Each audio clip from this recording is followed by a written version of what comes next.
You know, Will Shakespeare was right. All the world's a stage, and you are always judged by the way you perform. Especially in business, you've got to be able to learn how to articulate your message.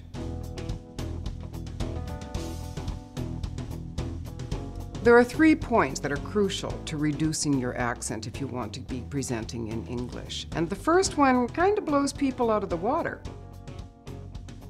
They've been told for years, could you please speak more slowly because I can't understand your accent.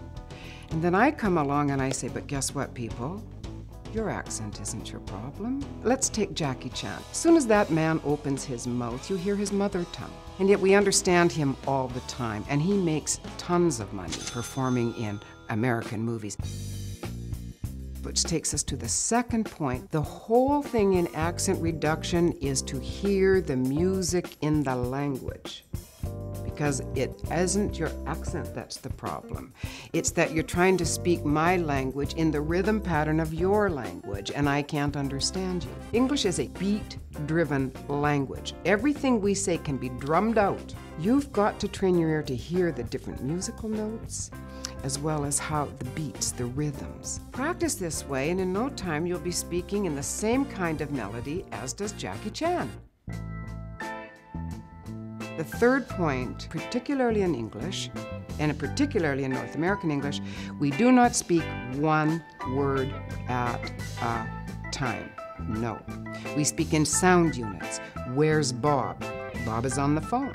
We don't ever speak word by word. So I always say to accent reduction clients, everything that you have learned so far about the English language, you have learned with your eyes through textbooks. But when you're learning to speak the language, get rid of all of that, because you don't want to see. You don't want to read, you want to hear.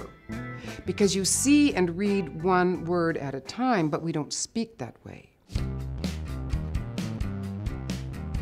The only way you can develop an ear is to listen to the way in which native speakers of any language are speaking and begin to imitate.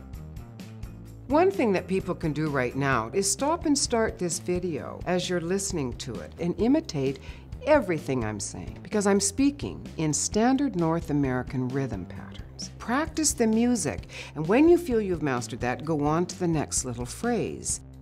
When you imitate me, exaggerate it. Make the sounds big, because you want to train the organs of articulation, we call them. You want to train the tongue, the cheeks, the lips, the whole mouth, how to help you make these sound units. So exaggerate.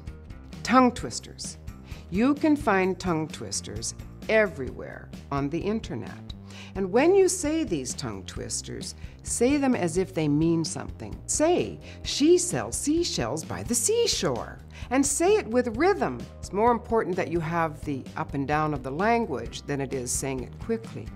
The most important thing is just keep practicing. That's how we learned our mother tongues. Our mother held us, we heard her. And as we got old enough, and after we had heard her, and after we had developed the organs of articulation, we began to imitate our mother. So there's no shortcut. There's no speak like a native speaker in 28 days, and if someone tries to sell you that package, it won't work. But mark my words, as soon as you start to practice these rhythms, you will begin to notice your accent is diminishing.